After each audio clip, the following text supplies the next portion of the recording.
Je suis avec Philippe Hugon. Philippe Hugon, bonjour. Bonjour. Vous êtes directeur de recherche à l'IRIS, l'Institut pour les relations internationales et stratégiques. Vous avez été consultant Afrique pour de nombreuses organisations internationales, l'UNESCO, la Commission européenne entre autres. Vous avez publié de nombreux livres sur le continent africain, notamment L'économie de l'Afrique aux éditions de La Découverte en 2013. On a vu que la France était intervenue militairement régulièrement ces dernières années en Afrique, ou en Libye, en Mali, en Centrafrique.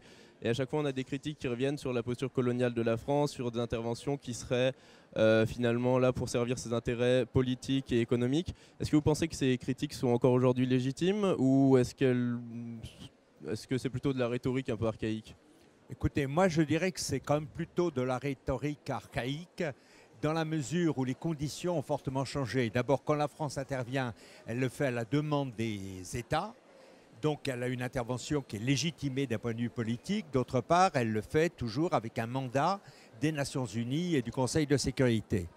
Alors ceci étant, il est évident qu'il est quand même plutôt ambigu que l'ancienne puissance coloniale, qui a des accords de coopération militaire et de défense avec les pays africains, joue encore le rôle de gendarme. Et on sait également qu'elle peut éradiquer, elle peut en tout cas endiguer un certain nombre de mouvements qui sont absolument urgents. Et je pense que l'opération Barkhane, de ce point de vue-là, joue un rôle positif, comme l'a joué l'opération Sangaris en Centrafrique. Mais on sait très bien également qu'avec le temps, des troupes d'intervention peuvent apparaître aux yeux des populations, d'autant plus qu'il peut y avoir des bavures, des effets collatéraux, comme étant des forces d'occupation et se situant donc dans un prolongement effectivement d'un passé colonial. Donc je pense qu'il faut être extrêmement vigilant. La France est présente, je pense que là c'est une nécessité.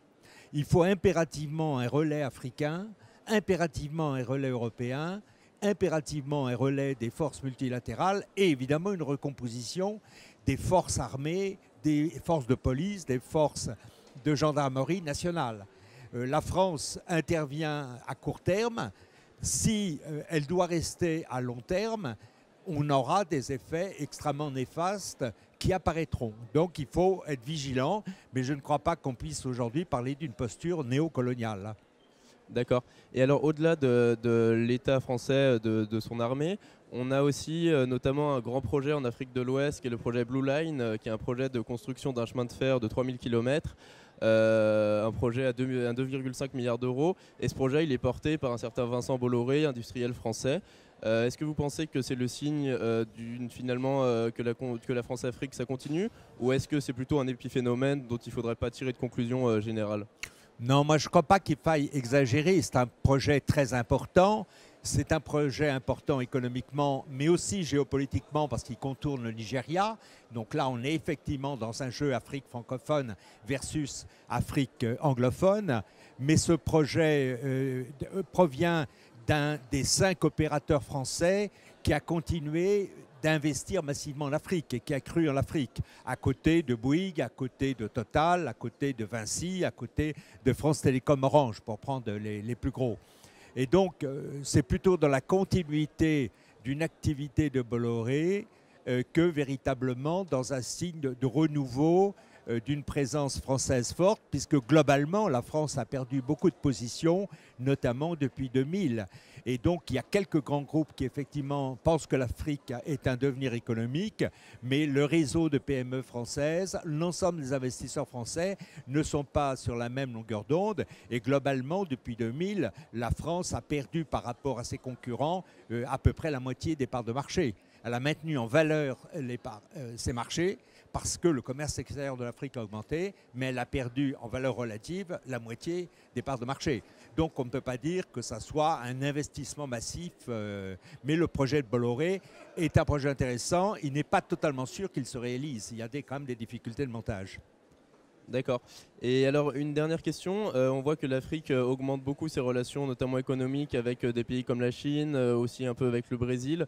Est-ce que vous pensez que l'augmentation de ces relations va finalement participer à une normalisation des relations entre la France et l'Afrique et leur faire perdre disons, leur spécificité? Oui, ça me paraît évident. D'abord, là, il faut bien voir que la France était orientée principalement vers ce qu'on appelle les pays du champ, c'est-à-dire les pays d'Afrique francophone. Aujourd'hui, elle diversifie énormément ses relations avec les pays d'ailleurs les plus dynamiques qu'on trouve en Afrique orientale, en Afrique australe ou dans les pays anglophones. Donc ça, c'est la première chose. D'autre part, heureusement, les pays africains sont sortis de relations post-coloniales à des relations mondialisées, donc qui sont dans le multipartenariat. Et la France doit trouver sa place en tant que membre de l'Union européenne à l'intérieur de ce jeu de compétition, de convoitise. Mais les cartes sont largement maintenant dans les mains des acteurs africains. Et donc, il est évident que ça libère les possibilités de choix des acteurs africains. Encore faut-il évidemment que les relations soient transparentes, qu'elles ne passent pas par des réseaux corruptifs et que véritablement ça profite aux populations. Ok, merci beaucoup Philippe Hugo. Merci à vous.